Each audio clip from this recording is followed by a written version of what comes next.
What's up, everybody? It's Fabio Potent. You know this, bringing you guys today a Jujutsu Kaisen chapter 135, 136 discussion. Now, a lot of people think Shibuya is over. Is it? Let's talk about it.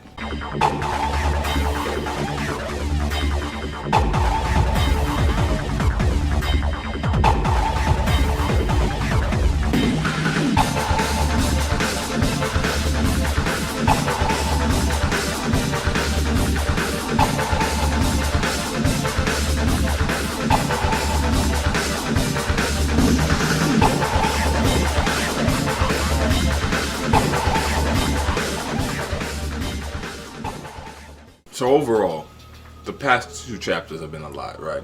We got a lot of shit. First, we got a lot of shit that happened. First, we got Mahito gone. Fucking Geto showed up. Yuki showed up. A lot of people showed up. Now, I think this arc got a few more, like maybe one more chapter left or something. Maybe it is over.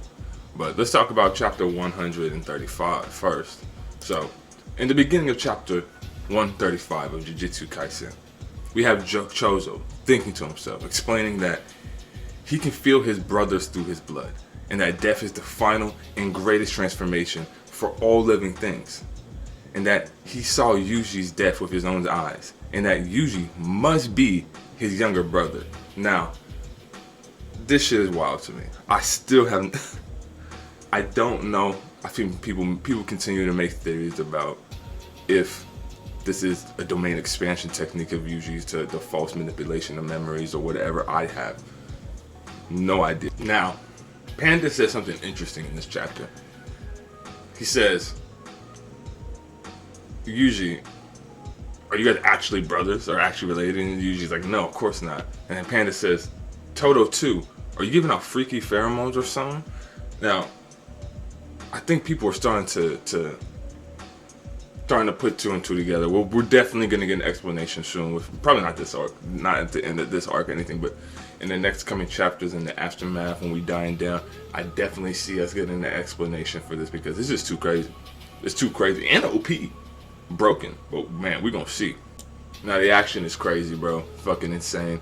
Chozo's going in with his blood piercing techniques, attacking fucking Urame, charging it, almost using it like a whip, slashing and getting that fucking Geto. Then, you know, using his blood to fucking manipulate the ground, fucking going in with the fisticuffs. Then we got the Kotoi students coming in with the dual attacks. It's very, very nice, very, very clean. The action is just clean. It's just fucking clean. Now, Geto says something that I don't know what he's talking about here, but he says not to kill them, as he needs a messenger. But what is he trying to exactly say? I had no idea at the time. But now that the chapter's kind of have an idea. Now, Chozo, they get frozen from Urame doing a giant AoE attack. Chozo's talking shit. Almost gets off, but Yuji isn't frozen and saves Chozo. I'm pretty sure Urame wasn't trying to kill or injure fucking Sukuna, as sees that that's Sukuna's body, not Yuji's. Now, a funny gag happens when Chozo is talking to Yuji, telling him that he's his big brother, and he's asking him to call him big bro and shit. And Yuji's like, no, I'm not gonna call you that. I just thought that shit was funny. Now, the Broom Witch Girl does her best to try to attack fucking Geto and Urame, but they just low def that shit and get it out of there. Now, they decide that they only want Yuji to be the messenger and that they're cool with that, and they don't want to kill everybody else. But that's when Yuki, special grade sorcerer, she appears and she asks Geto, what kind of girls are you into? Now, first of all, I want to say that she's a monster, probably. She has to be. She has to be. She's a special grade, so she has to be a fucking tank monster. And she off-screened. She just appeared out of nowhere. Like, nobody even knew where. Like, she just speed blitzed everybody and appeared. So it's like it's insane. Now, I thought this chapter was really good, and I really like the callback to chapter 77. In chapter 77, what they talk about is curses are created when cursed energy leaks from humans. It then gathers like sediment and takes form. Excellent. If that's the case, there are two ways to create a world where curses no longer exist.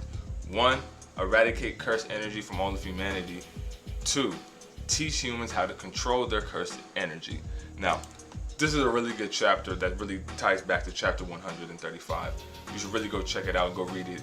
Just just a quick read to refresh your memory in that conversation. I think it's really good, and there's more stuff there that we could talk about later at a future date. Definitely, you can make a whole ass video about that. But yeah, so they're about to stand off, and above Yuki, I will note is that there's this weird like duck dragon Shikigami thing. That's the only thing I know how to refer to as a duck dragon. So that's what it looked like to me, and I don't know how she's gonna use it in combat. I'm very interested. It looks kind of cool though. But yeah, I can't wait to see her go in, man. But let's go on to chapter 136 where shit happened. Shit really hit the fan. And let's talk. Chapter 136, we get some very interesting dialogue at the beginning of the chapter between Yuki and Geto. And Yuki talks about something that I want to ask people about how they feel about this, about the world of Jujutsu Kaisen. That predominantly, mostly, Jujutsu sorcerers come out of Japan.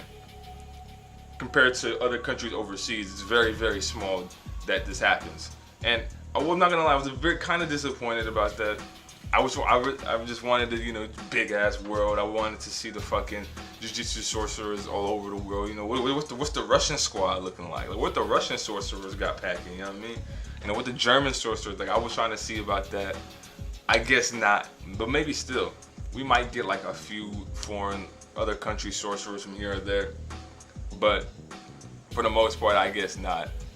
But what did you guys think about that? I wanted to ask you guys, what did you guys think about that? Do you guys think it makes the world of Kaisen too small? I think it's fine. It's not a big deal. But I was just like, damn. Damn, I wanted it. Like, I wanted it, but I don't need it. Kind of thing. Geto has gone with a full madman crazy plan. He no longer talks about that peaceful world where curses no longer exist. He says, we have different objectives. I do not wish for a world without cursed spirits, or an idealic or in peaceful world. Non-sorcerers, sorcerers, cursed spirits.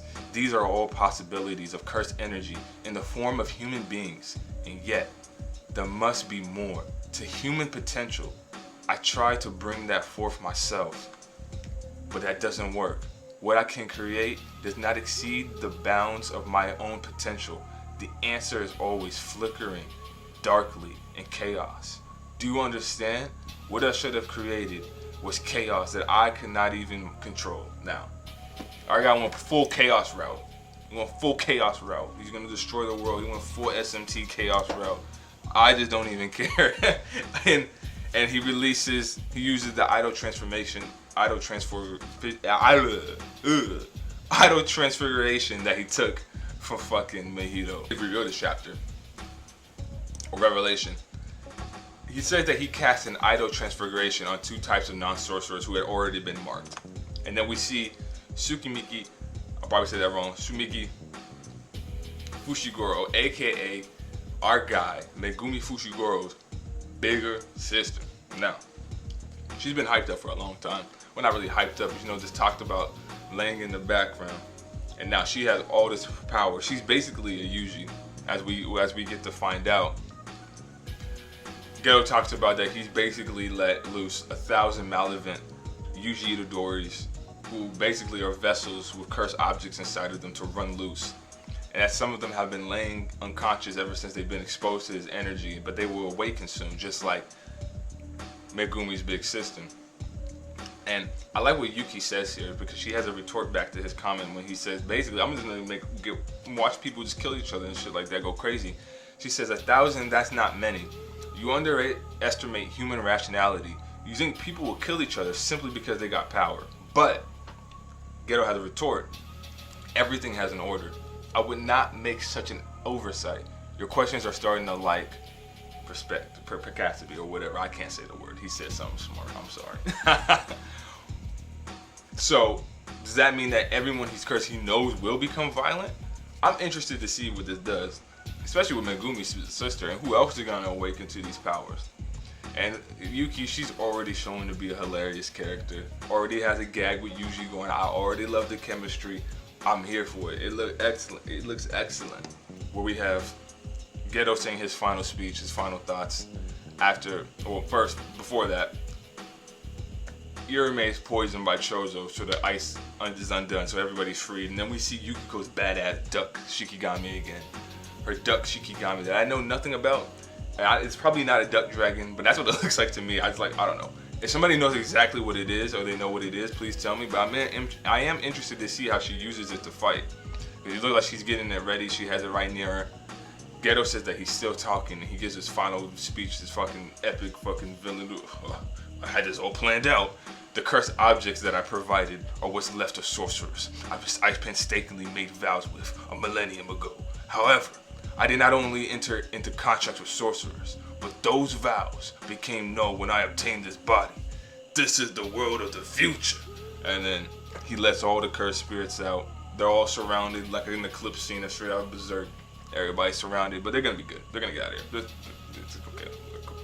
If Yukiko is a special grade like she claims to be, they'll be fine. And then they still have, I think Yorihime or some, Orihime is here somewhere. But anyways, Geto says goodbye, Yuji Itadori, as he's holding like the prison realm with Gojo inside of it. Yuji screams Gojo Sensei. Geto says, I expect much from you. And then he speaks to Sukuna. He says, are you listening, Sukuna? It is beginning once again. The world of Heian, the golden age of cursed techniques. Now I did look it up. Heian's a period from a long time ago in Japan. I don't know anything about it. I did look it up. I'm not gonna act like a fucking historian genius, but it's a time period in Japan from a long time ago. And it is actually kind of interesting, the things I read about it.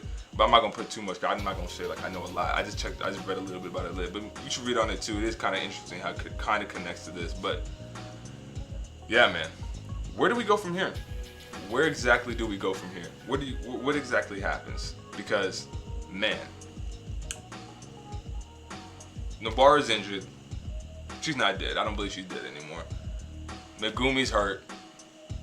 Yuji's gonna definitely get locked up, and he's gonna get put on trial for execution for after what he did. Well, not him, but Sukuna in his body not being able to control him. Toto lost his hand, so he doesn't have the Woogie Boogie anymore. Nanamin's dead. Nanamin's dead. Fucking Gojo's captured. All the villains are dead. A lot of L's taken this arc. The heroes have taken a lot of L's on the side. One thing I will say that was funny about this arc though is that Yuki did absolutely nothing while Gojo was going crazy. I mean, not Gojo. Geto was doing all this shit. Unlocking the techniques. I got this, I got that. Everything planned. Look at me. She just did nothing. She just absolutely stood there like I know she's a special grade, but it's just funny sometimes when like in anime, you see this in shonen sometimes where like a character is strong and they should do something but they don't because of plot, so she just stands there and looks dumb. It happens, but like you just it's kind of funny. But she saved them, and we know, oh shit, I forgot the mom. The Mamai plotline. The point is that there's a lot of things that happen in Shibuya that are gonna affect the rest of the series. I was wondering where we were gonna go from here, but I'm glad that this arc set up things for the future. That is the one thing, because I was like, man, what happens after Mihiro? Like, can anything happen?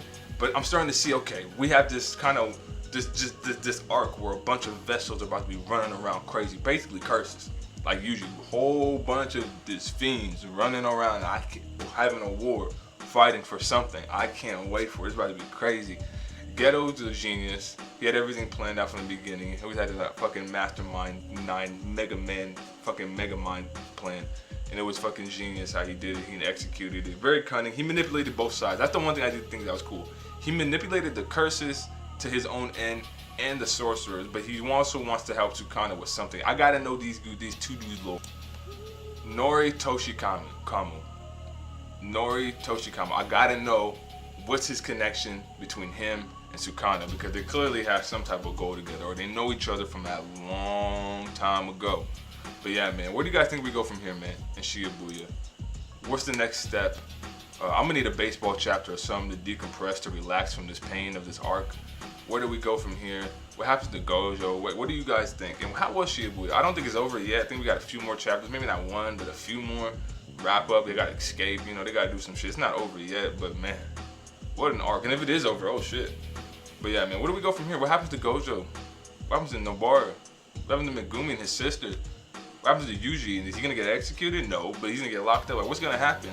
Regardless though, of whatever you think is gonna happen, just know this though, we can all agree on this. It will never be the same. And maybe that's a good thing.